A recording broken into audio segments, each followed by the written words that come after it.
All right, here we go. Yep, so we got 5 games to review now. Then I got 10 more games tonight. By reviewing these 5 that I've watched already today, it makes the review tonight much shorter than the power rankings, and then I don't have to do a preview for tomorrow because both games tomorrow are after dinner time in the East Coast. It's 4 o'clock Pacific for both games tomorrow, so I can do the preview first thing in the morning. I'll have time to do some other stuff too.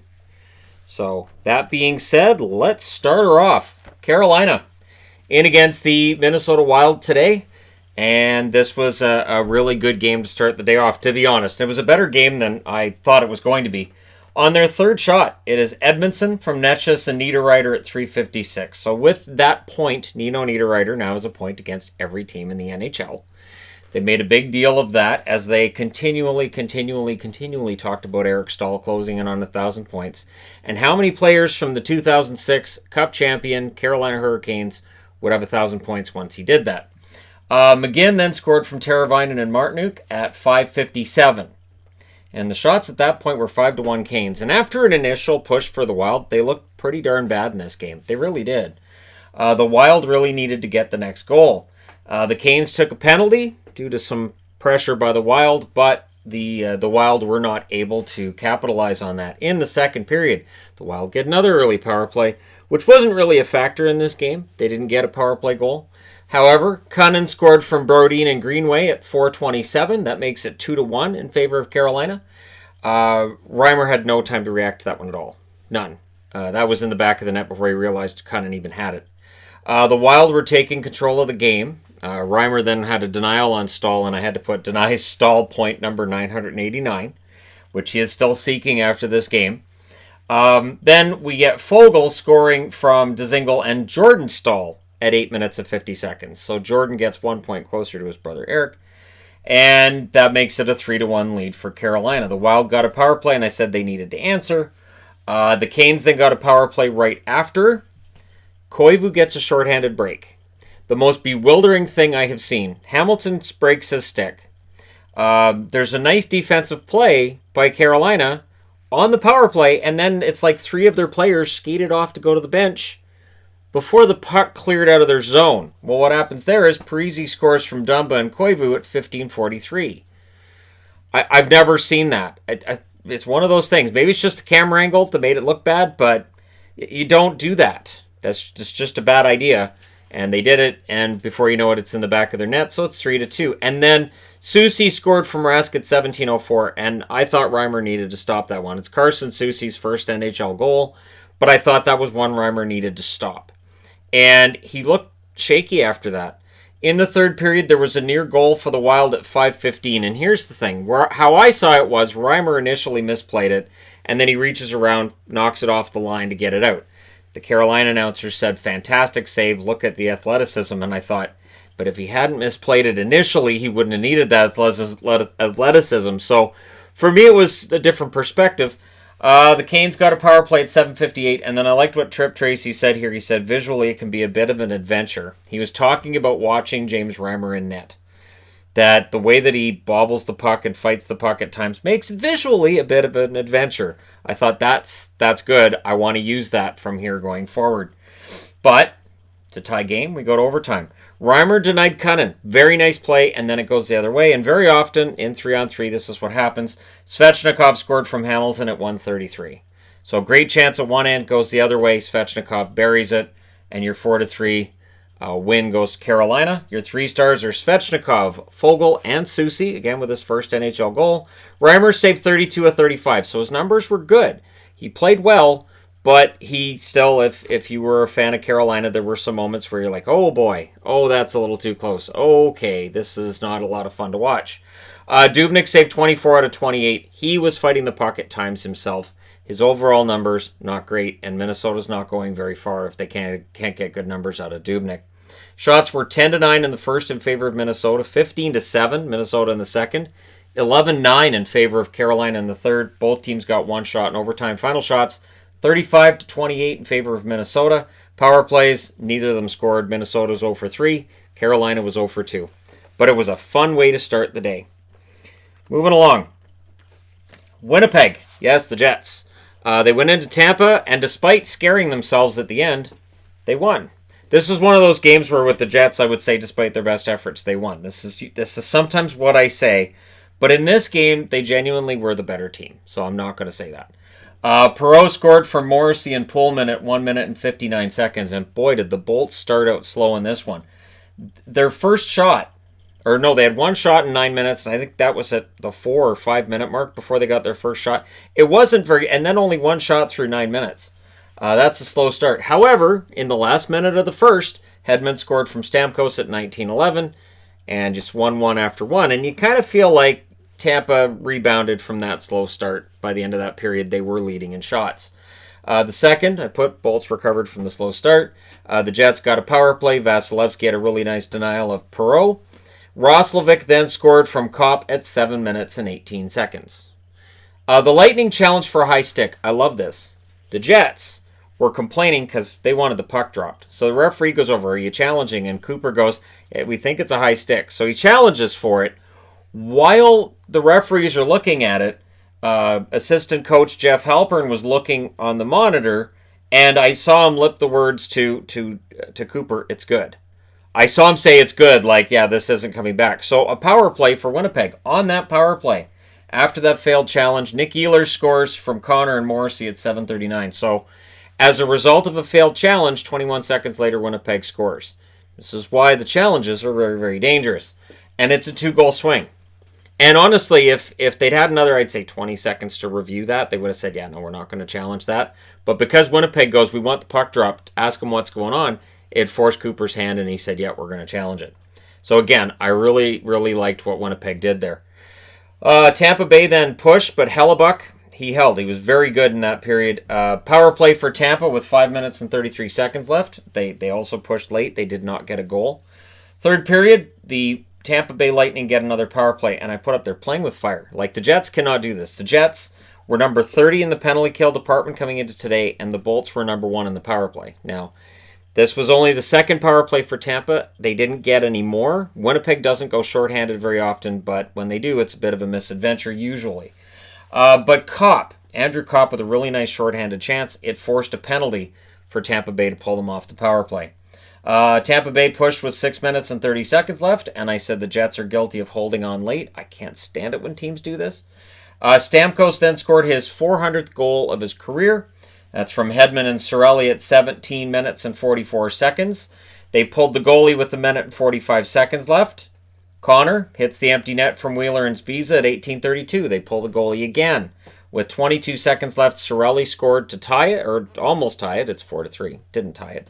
So make it a 1-goal game again with 22 seconds left. But the Winnipeg Jets held on. They won this one 4-3. Hellebuck saved 31 out of 34 thanks to 2 goals in the last 3 minutes. He doesn't get into the 3 stars. The 3 stars are Ehlers, Stamkos, and Hedman. If not for those 2 goals, Hellebuck probably would have been the first star. Vasilevsky, 23 saves on 26 shots. And I think Vasilevsky played okay, but he's not giving them those highlight reel saves that you would expect from Vasilevsky. And considering how much money he's worth now, he needs to be giving them those highlight reel saves. Shots were 9-7 in the first in favor of Tampa, 11-11 in the second, 14-9 for Tampa in the third for final shots of 34-27. Power plays, Winnipeg goes 1 for 4. Tampa Bay went 0 for 2. So, yeah, if you're a fan of Tampa, again, this is that inconsistency of sorts, or is this that their goaltending was just better than Tampa's? That's the question I have for Tampa fans off this one. All right, moving along. Dallas. I didn't think I'd be wearing a Dallas jersey after this game, especially with the way it got going. The Stars' first shot was at 6 minutes and 36 seconds of the game. And I thought, it's their third game in 4 nights. If they don't start well, they're certainly not going to finish well. Okay, Dickinson scored from Sagan and Polak at 8:57, and before they could finish celebrating, Jujhar Khaira scores at 9:08. But what was that? Like, you're just not ready off the face-off? But nice goal by Khaira, not a great goal for Ben Bishop. And Dallas fans were really harsh with Bishop today. I'm just going to say I saw some reactions on Twitter when he got pulled. Come on, guys. Bishop is one of the best goalies in the league. You can't be talking about him that way.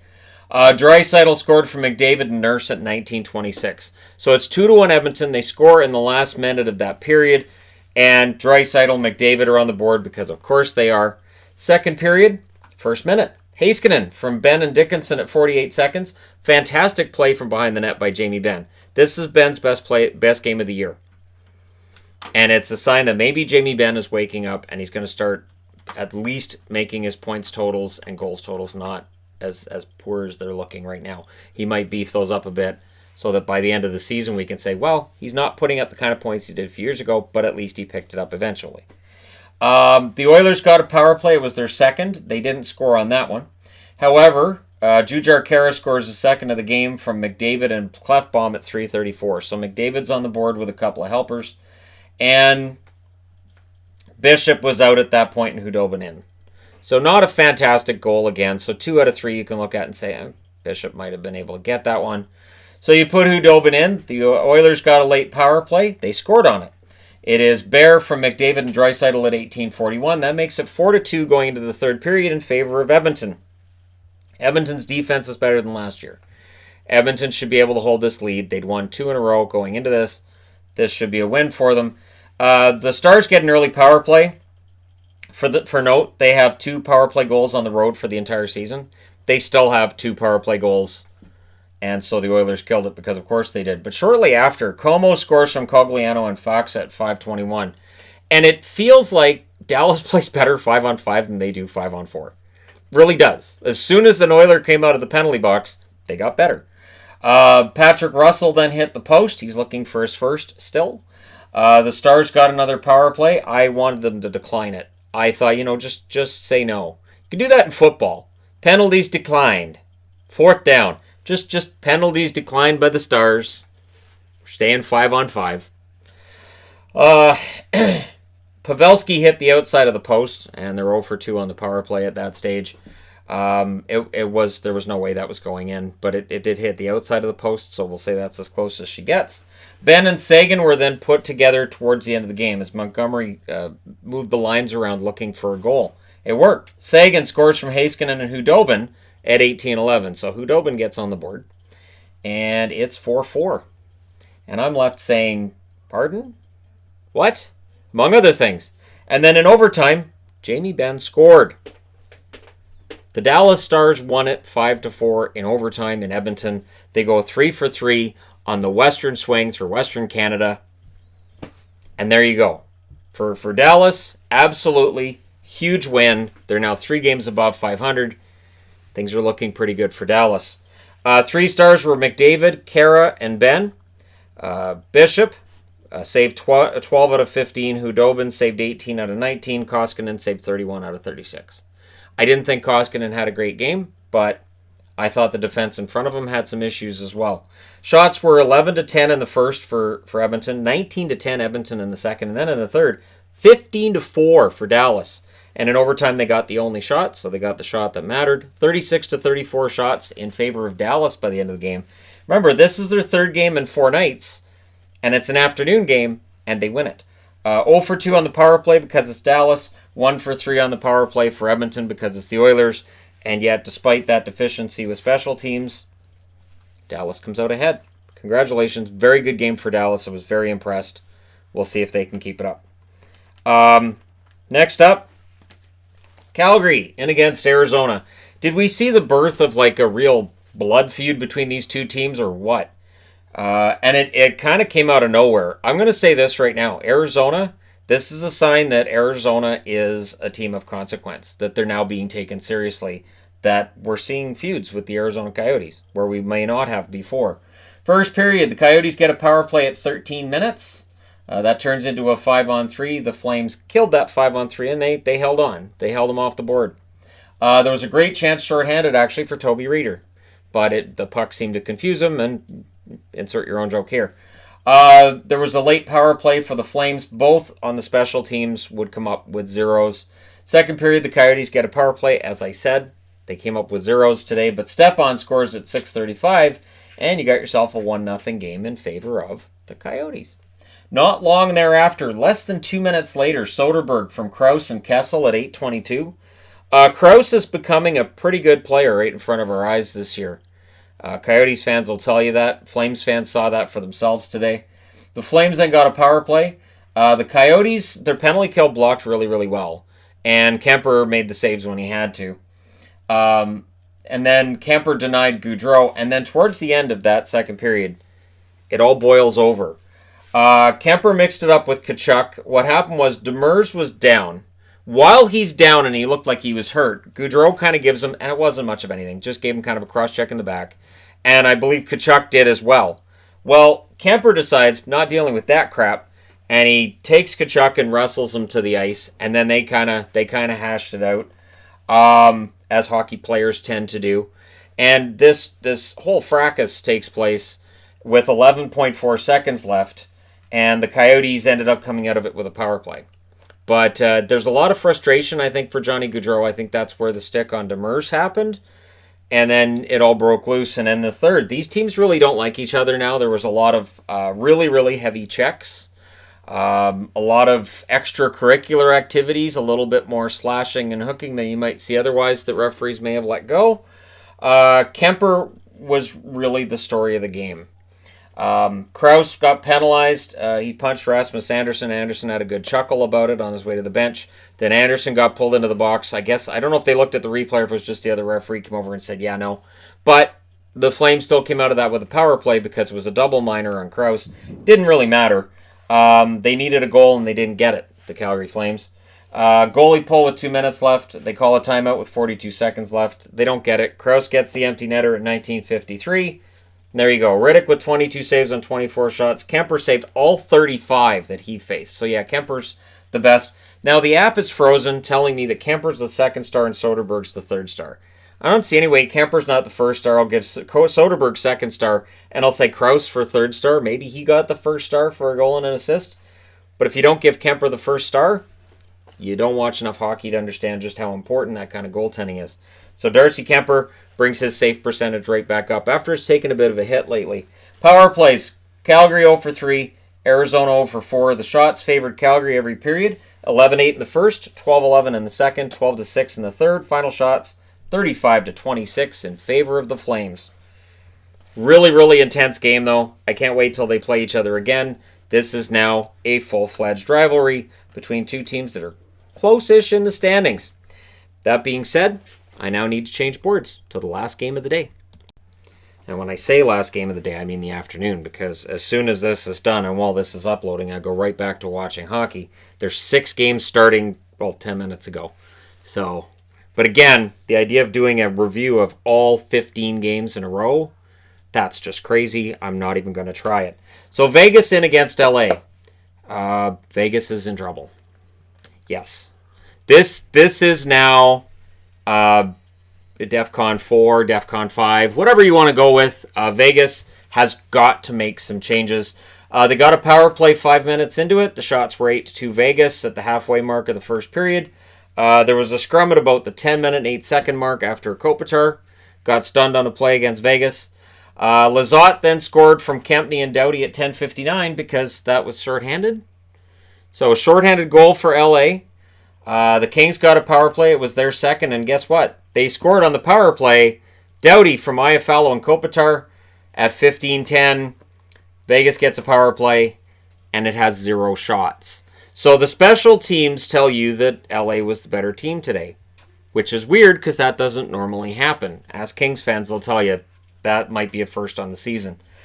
Second period, Vegas is doubling the Kings in shots, but they're behind 2-0. Pacioretty, however, gets a goal from Smith and Carlson at 7:24, which there was some speculation was kicked in, but on the replay they said no. And looking at it on the replay, for me, it was directed, but you got to get a distinct kicking motion, and I didn't see one that was so distinct I'd take a goal off the board.